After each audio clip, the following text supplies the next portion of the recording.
کیا پاکستان کو درپیش گوناگوں مسائل کا حل ایک نئی سیاسی جماعت کا قیام ہے؟ یہ سوال میڈیا کی زینت بنا ہوا ہے۔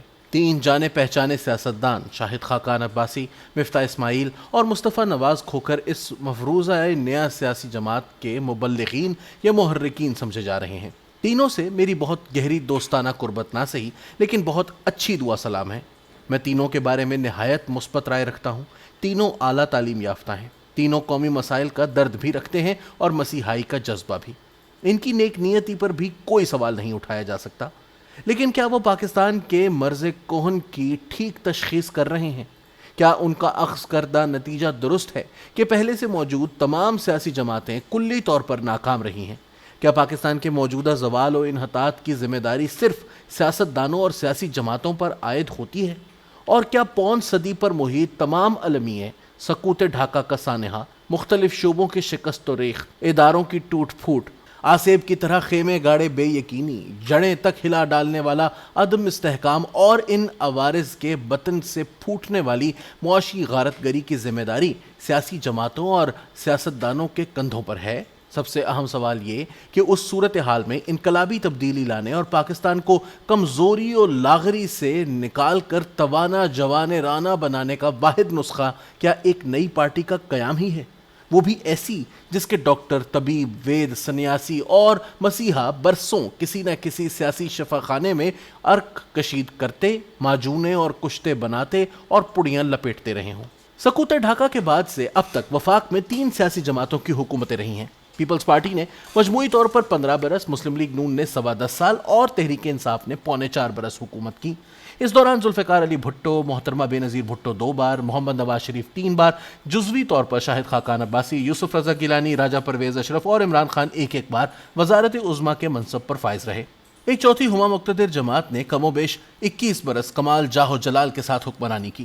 نگرانوں کو چھوڑ کر 29 برس 9 منتخب وزرائے اعظم کے حصے میں آئے۔ یہ بھی یاد رکھنے کی بات ہے کہ آمروں کے عہد میں میاؤں کی آواز نکالنے سے عاجز بھیگی بلیاں بن جانے والے ادارے جمہوری حکمرانوں کا دور آتے ہی شیروں کا روپ دھار کر شاہراہ دستور کے 4 سو دہاڑنے لگے۔ سپریم کورٹ کی پیشانی پر جھومر کی طرح آراستہ ترازو کے پلڑے کبھی متوازن نہ ہو پائے۔ مارگلہ سے آتی موسم شناس بلکہ موسم گر ہواؤں کے ساتھ ساتھ مسلسل ہلکورے کھاتے رہے۔ آمروں کو خلت جواز بخشنے اور انہیں وردی سمیت سیاسی اکھاڑوں میں کشتی لڑنے کی اجازت دینے والی عدالتوں نے سیاستدانوں کے بارے میں ایسے فیصلے صادر کیے کہ تصور سے بھی جھرجھری آ جاتی ہے۔ وہ قاتل قرار پا کر مسلوب ہوئے، ہائی جیکر قرار پا کر طویل قید و بند کی سزائیں پائیں، بدعنوان قرار پا کر زندانوں کا رزق ہوئے، خائن قرار پا کر تاحیات سیاست بدر کر دیے گئے، برسوں عدالتوں کچہریوں میں رلتے رہے، الزام و دشنام کے تیروں سے چھلنی کیے جاتے رہے اور قتل ہوتے رہے۔ کیا تاریخ کا یہ منظرنامہ نئی پارٹی کے کہنہ مشق محرکین کی آنکھوں سے محو ہو چکا ہے؟ کیا وہ اپنے دل پر ہاتھ رکھ کر اطمینان قلب سے کہہ سکتے ہیں کہ سیاستدان اور سیاسی جماعتیں واقعی ناکام رہیں؟ کیا وہ بقائمی ہوش و حواس یہ دعویٰ کر سکتے ہیں کہ سیاستدانوں کو ہمیشہ اپنے منشور پر عمل درآمد، اپنے اہداف کی تکمیل، اپنے فلسفہ حکمرانی کی عملی تشکیل اور کسی خارجی رخنہ اندازی سے بے نیاز ہو کر پوری توجہ اور انہماک سے کام کرنے کے مواقع ملے اور وہ ناکام رہے؟ یہ نہیں کہا جا سکتا کہ سیاسی حکومتیں ہر طرح کی کجی، عیب، نقص یا نااہلی سے کلی طور پر پاک تھیں۔ بس وہ ایسے ہی تھیں جیسے BCO دوسرے ممالک میں ہیں۔ ہماری سیاست پر 2 جماعتوں کا غلبہ رہا۔ اگر ان کی لغزشوں اور کمزوریوں کی فہرست بنائی جا سکتی ہے تو جمہوریت اور پاکستان کے لیے ان کی جدوجہد، ان کی قربانیوں اور عوامی فلاح و بہبود، پاکستان کی ترقی و خوشحالی کے لیے ان کی مقدور بھر کارکردگی کی بیاض بھی مرتب کی جا سکتی ہے۔